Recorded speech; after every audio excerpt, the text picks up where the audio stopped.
ইলিশ মাছ দিয়ে কচু রান্না করব।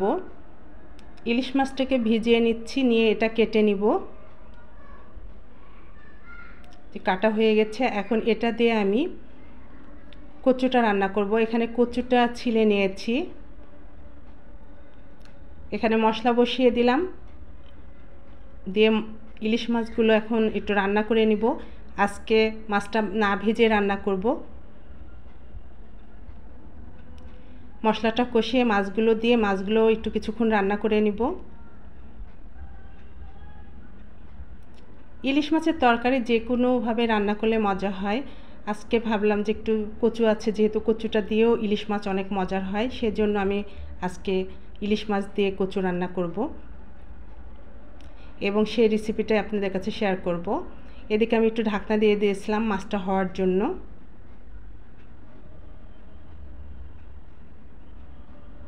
এখন আমার মাছটা সিদ্ধ হয়ে গেছে, আমি এটাকে আস্তে করে উঠিয়ে নিব।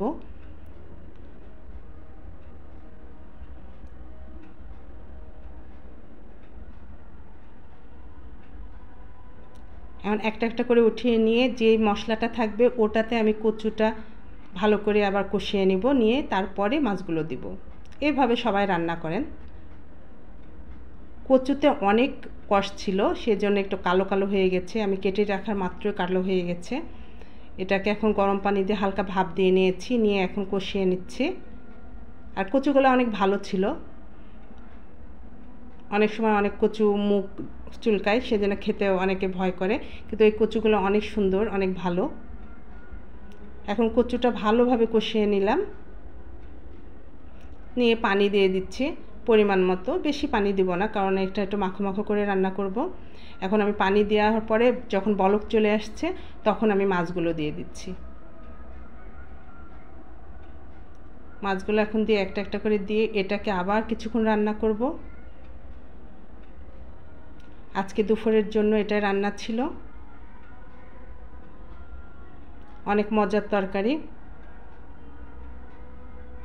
কচু দিয়ে ইলিশ মাছ অনেক মজার। ইলিশ মাছ তো মানে যে কোনো তরকারির সঙ্গে দিলেই তরকারি মজা হয়ে যায়। এখন আমার রান্নাটা মোটামুটি হয়ে গেছে, আর কিছুক্ষণ ঢাকনা দিয়ে রেখে দেব চুলার উপরে, তারপরে আমার রান্নাটা হয়ে যাবে।